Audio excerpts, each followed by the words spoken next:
I'm John Little of OmegaShock.com, and this is the Weekend Shockcast for March 8th, 2014. There's lots of Russia talk coming from me on this website, and it's not my favorite topic. We talked about Russia all last week, we talked about Russia all this week, except for that bit about silver, and we'll probably talk about Russia next week. And the reason why I don't want to talk about Russia, well, the U.S. is prodding Russia into a war that will send us right into the abyss, and I hate the thought of that.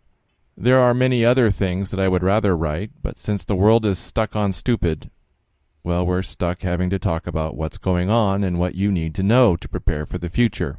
Bad times are coming, and you must be ready for what comes. I end almost every article with a question. That question is always a link to the shock plan for getting ready. This website is all about the contents of that plan, so let me ask again. Are you ready for this? So let's get to the articles for this week. On Tuesday, it was Watch the Other Hand, Events in Ukraine Are a Misdirection, for March 3rd, 2014. What is happening right now in Ukraine is not a coincidence. This has been planned and orchestrated long in advance, and everything is moving forward as intended. Russia's move into the Crimea was intended. Obama's response to Russian moves was intended. The power of ultra-right-wing groups within the opposition that took over Ukraine was intended. Remember what FDR said, quote, "In politics, nothing happens by accident. If it happens, you can bet it was planned that way." Franklin Delano Roosevelt. Does this mean that these elements are directly controlled by the elites? No. It means that the elites have done their homework and understand how each player will react when given the right stimulus. Please remember that the elites aren't stupid. They are very careful to use the least amount of effort to achieve their goals. But let's get to the reason why none of this is a coincidence. The key to a good magic trick is diverting attention. The stage magicians Penn and Teller have their 7 principles of sleight of hand. First, palm. To hold an object in an apparently empty hand. Second, switch. To secretly exchange one object for another. Third, ditch. To secretly dispose of an unneeded object. Fourth, steal. To secretly obtain a needed object. Fifth, load. To secretly move an object to where it is needed. Sixth, stimulation. To give the impression that something has happened that is not. Seventh, misdirection. To lead attention away from a secret move. Actually, when you take a look at this list, you need to ask yourself what the globalists are not doing. But I titled this piece Watch the Other Hand, so I'll stick with that, which would be misdirection. To lead attention away from a secret move. Let me ask you a couple of very important questions. Are the U.S. and Europe actually going to achieve anything in Ukraine? Did they intend to achieve anything in Ukraine? The answer, of course, is no. Before they ever started down this road, the U.S. State Department and the alphabet agencies of North America and Europe knew that nothing of long-term significance would occur in Kiev. They knew that any pro-EU coup would be temporary. They knew that Russia would move to solidify her presence in Crimea. They knew that far-right groups would muscle their way into this Ukrainian revolution. They knew that Ukraine would be thrown into turmoil and cause further damage to an already damaged country, and they knew that there would be no strategic gain to the EU or the U.S. So why did they do this? Why did they invest several $billion in an activity that could only fail? The answer is that it's not going to fail because Ukraine is only a diversion, a misdirection. To quote Penn and Teller, its purpose is to lead attention away from a secret move. The next question is, what is this secret move that they do not want us to see? Well, Kyle Bass said just 2.5 years ago that they're just going to kill the dollar. Then Doug Hagman put it together just a year ago and said that they're just going to kill the dollar. I include both videos of their discussion in my article, and that is why they are doing this in Ukraine. They're just going to kill the dollar. Does that surprise you? Well, I recommend that you take a closer look at this issue by watching the other video that I've also included in the article. I feature all 3 of these videos on the About page for Megashock.com under Threat Number 2, Financial Collapse, and yes, that is the point. The situation in Ukraine is all about directing our attention away from the collapse of our financial system. And the Ukrainian turmoil will last as long as they need it to last to make the financial collapse work in their favor. Here's what I wrote almost 3 weeks ago before the demonstrations in Kiev exploded into a revolution. Quote, Grady Means was an advisor to Vice President Nelson Rockefeller when Gerald Ford was president, and that might give him some access to what's really going on behind the scenes. Even more curious is the article that he wrote, which has touched off the controversy. Titled, Means, U.S. Economy on Schedule to Crash March 4th, 2014. America's fall will take global economies with it. That article was posted on October 25th, 2012, and he starts out the article like this. Quote, Those wild and crazy Mayans put down their marker that the end of the world would occur on December 21st, 2012, about 2 months from now. There is, of course, some small chance they might be right. On the other hand, there is a very large probability that the real end of the world will occur around March 4th, 2014. Close quote. Grady then goes on to talk about the fundamental reasons behind the economic crash, but he says nothing about why it will happen on or around March 4th. Very curious indeed. Close quote. I find it to be quite ominous that this is all happening right around the time when Grady Means said that it would, back in 2012. Is it a coincidence? Do you believe in coincidences? I don't. Are you ready for this? On Tuesday, it was Watch the Other Hand, Ukraine, bank failure, oil, and natural gas for March 4th, 2014. I was hoping to write about something else today, but Jasper left a comment last night that reminded me of a key piece in this game, Deutsche Bank. And that led me to think about the price of oil, the petrodollar, and Russia's trump card, natural gas. I know that this sounds silly, but bear with me for a bit. This is deadly serious. Do you know who supplies 30% of Europe's natural gas? Russia. Do you know where 50% of that Russian natural gas travels through? Ukraine. Do you see a problem here? Me too. But let's pull back a bit and look at the bigger picture. Putin is nobody's fool, so he knows that he's being maneuvered. He knows who the players are and what pieces are being played. Putin knows that his opponent is also nobody's fool and is expecting him to play his pieces very carefully, just the way that he's playing them right now. Did you notice that no one has fired a shot? And if the elites had wanted a hot war in Ukraine, they would have made sure that there were gun battles in the Crimea. But there haven't been any, at least that we know of. Did you notice how disciplined the Russian troops are? Those guys are Spetsnaz, highly dependable and extremely capable. They follow orders, and it should be clear to everyone that the orders are no gun battles. And having committed just 6,000 Special Forces troops, Putin is tiptoeing into this conflict. So what's his next move?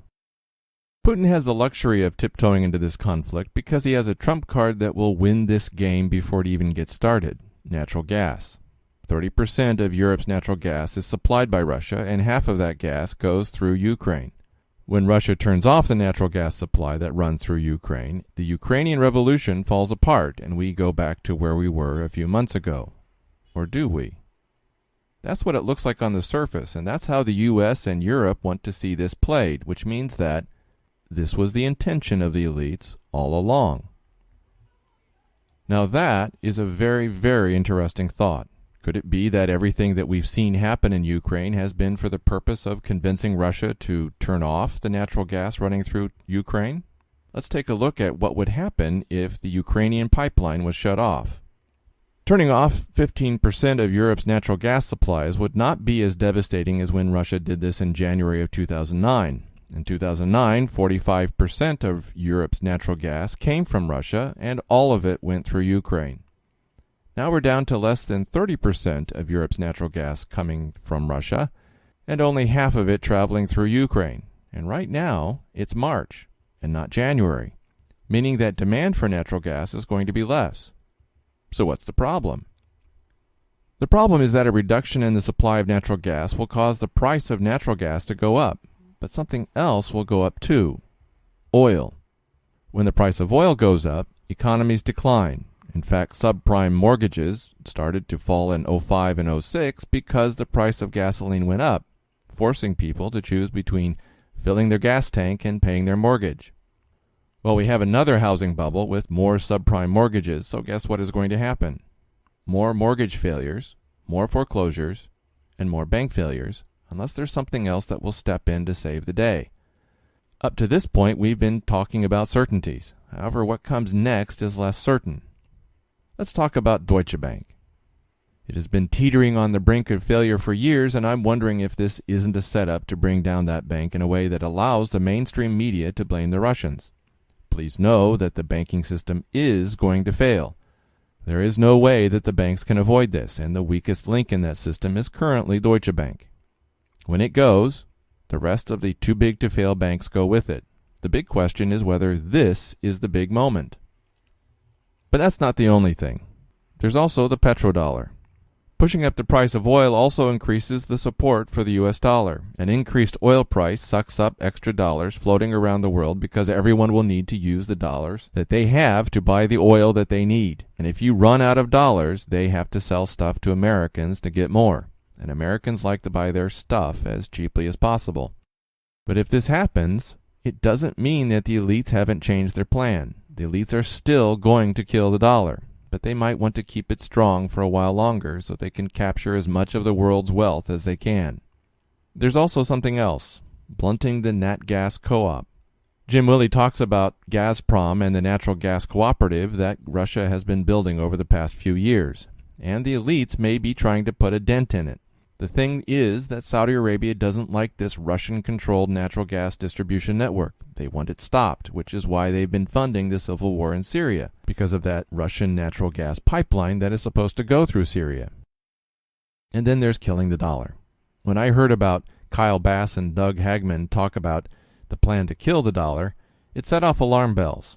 I'd known that this was a possibility, but I hadn't been certain that the banksters and their puppet government in Washington would choose this way out. And that is still the only plan that they are going to run with. Everything else that we've talked about here is just detail on the road to this objective. The big question is whether this is the moment when they pull the plug.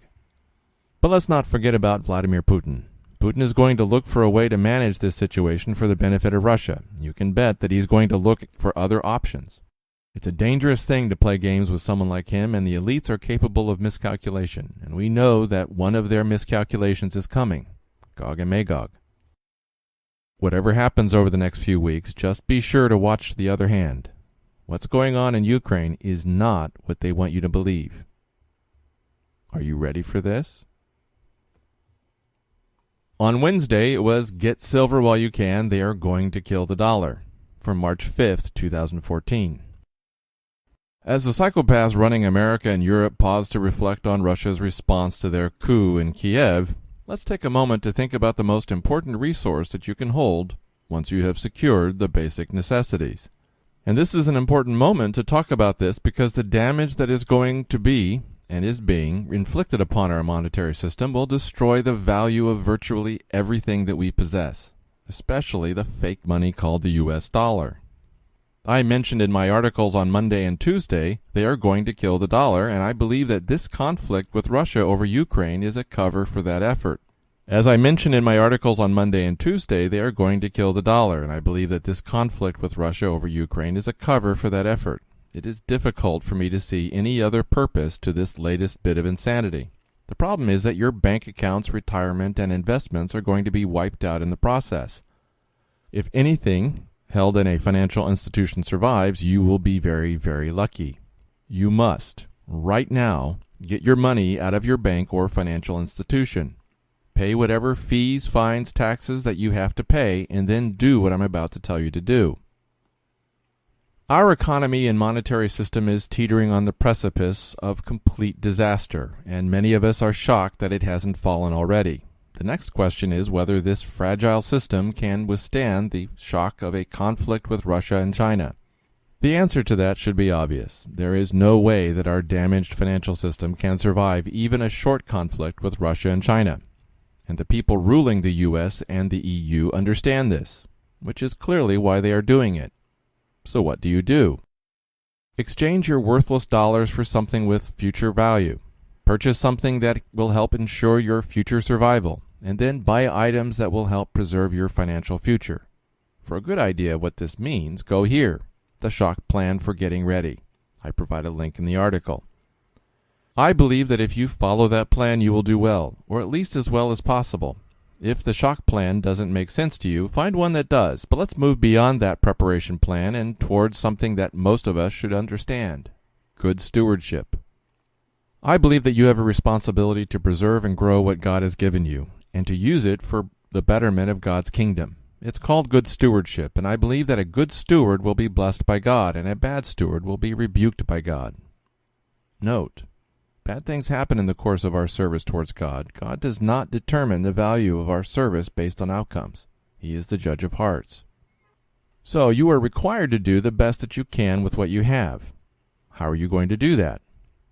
Those of you with a specialized understanding of what is coming should follow that understanding. Those of you without such a background should read the article that I wrote here, Hidden Secrets of Money. And I also provide a link in my article. There are 4 entertaining videos in that article that you will enjoy watching, and they will enrich your understanding of what you should do. But there's a 5th video that came out 2 weeks after that article. That video deals with what they are doing right now to the US dollar, and it is something that you need to pay attention to. And you can do that by watching it from my article. It's called When Money is Corrupted, Hidden Secrets of Money, Episode 5, Mike Maloney. You can also find it on YouTube. Okay, you got that. Now what? Do this. Buy as much silver as you can carry, and as much gold as you can afford. It's also a title of an article that I've also linked to in my article here. I wrote that article last month, and it is still my firm recommendation. But I'm not in the business anymore, so you might want to take a look at what Mike Maloney says. He speaks in a video, Silver Has More Potential Than Gold, Mike Maloney. You can find it on YouTube. But he's saying that all of your excess cash should go into precious metals, and 90% of those precious metals should be silver. It's what he's doing. I also stumbled across a video on the Sirocco Report. Steve St. Angelo is the author of that site, and he has made a connection to EROI, Energy Returned on Energy Invested, that is fascinating. I will need to look more carefully into the link between the cost of energy versus precious metal value. If this link is true, and it looks likely, it adds emphasis to the need to acquire silver and or gold as soon as possible. An energy resource shock is headed our way and should be hitting us soon. You do not want to be caught in a vulnerable position when that happens. But whatever your reasoning, please understand that this window of time in which we have to act is drawing to a close. You must act as soon as possible. Are you ready for this? In the article that I just read to you, I also provide further links for further reading about silver. I highly recommend that you take a look at those. Note also that I am not offering financial or disaster preparation advice in a professional capacity. These are merely my own thoughts on what I would do in these situations. On Thursday, it was first Ukraine, then Georgia, for March 6th, 2014. The U.S. and the EU got the pot boiling with Ukraine. They organized and mobilized the protesters. They put up the barricades and lit them with burning tires. But the pro-Russian government chose a softly approach and sent in unarmed riot police. They upped the ante with stones and Molotov cocktails, and still the Yanukovych government didn't take the bait. The police stayed unarmed, although sustaining heavier casualties. The standoff continued. Then came the snipers. We're not sure who hired them, but they appear to have been shooting at both the police and the protesters. That's when everything started to fall apart for the Yanukovych government. Within days, it was all over. Viktor Yanukovych was in exile. Ukraine was in the hands of pro-EU opposition parties. It was a big win for the U.S. State Department and the CIA, and there was egg on the face of Vladimir Putin. The problem is that Putin didn't play the game like he was supposed to. Don't get me wrong, Yanukovych is a corrupt thug who was bought off by Moscow, and Putin, the guy who did the buying, reeks of Udi Russian mafia. You would not want either of these guys as neighbors. But they weren't the ones who lit this bonfire. We did. And since Putin didn't react like we wanted, we're going to light another one. In Georgia. You see, the U.S. State Department was expecting Vladimir Putin to turn off the natural gas being piped to and through Ukraine. Instead, he sent in 6,000 Spetsnaz in nondescript uniforms into that legally murky zone called the Crimea and claimed that they weren't Russian, weren't sent by him, and anyway he was having dinner at the time. Then he launched a series of military exercises near the border with Ukraine and hinted at the possibility of full-scale invasion. But he didn't turn off the gas. How very frustrating for the U.S. State Department. But what are we now hearing? The U.S. is now pushing forward the idea that Georgia should join NATO. Georgia has wanted to join for a long time, but they haven't been able to pull it off. When they tried it in 2008, Georgia was invaded by Russia and soundly beaten. Now it looks like the U.S. and the EU are going to try it again. We'll talk about the implications of that tomorrow. Are you ready for this? On Friday, it was Georgia, another poke at the bear, for March 7th, 2014. The country of Georgia is tiny. In fact, it is 121st in size behind Ireland. It's a little bit larger than West Virginia and smaller than South Carolina. In fact, the U.S. state of Georgia is more than twice the size of the country of Georgia. But the global impact of this tiny country right now is greater than all of those U.S. states combined. Right now, this tiny country is being used by the global elites to poke Russia in an extremely vulnerable area. The Chechen Republic is part of Russia, and they've been trying to break away since 1991. That fractious republic lies right on the border with Georgia. A lot of Russians have died in Chechnya, and Russia is not interested in having a powerful and potentially hostile entity on the border with Chechnya, potentially feeding arms and ammunition to rebels who want to kill more Russians. Do you have a feeling that there's something going on? Yeah, me too. Remember what I said about Ukraine? Quote, "Mountains have been one of the most effective barriers to invasion in all of history, and Russia suffers from an extreme lack of them. In fact, Russia is flat, very, very flat, and the Mongols use that flatness to dominate Russia." Close quote. Well, Russia allowed Georgia to become independent because it sat on the other side of the Caucasus Mountains. As long as Georgia didn't make trouble and stayed on their side of the mountains, everything was going to be fine. Of course, that's not what happened. In 2008, the U.S. armed and trained army of Georgia invaded South Ossetia. The reasons for that are complicated, but the main point is that, rightly or wrongly, a U.S.-backed entity invaded a province backed by Russia, and Russia pushed back by invading Georgia. What this means is that Russia has a problem on their southern border, in addition to Chechnya. Worse, the problems in Chechnya probably run through Georgia. Do you remember the finger that Bandar bin Sultan waved in the face of Putin? That finger runs straight through Georgia and into the rebel camps in Chechnya. This is a big problem for Putin, and the U.S. and the EU want Putin to have big problems. But the U.S. is pushing for those problems to get much, much bigger. As I said yesterday, Georgia has wanted to join NATO for a long time. It has an even stronger desire now, and it has done everything possible to eliminate all barriers to joining.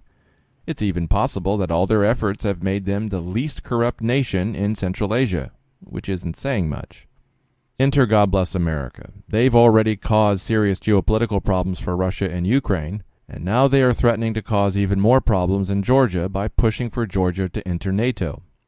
I have already speculated about the reasons why they are doing all this, but the big question now is what Russia will do. Putin undoubtedly knows what the U.S. and the EU are doing, and he's been pretty cool about it. And I believe that we can expect Putin to continue being cool about it. So what are the cool options that Putin can use to respond to this foolishness? First off, he can strengthen already strong ties with Iran. Second, he can start making overtures to countries in Africa, especially North Africa.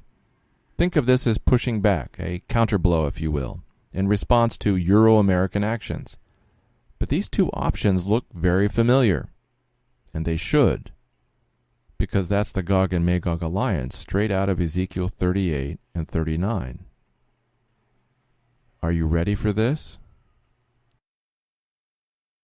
This has been the Weekend Shockcast for March 8th, 2014. I'm John Little for Megashock.com. Have a great weekend.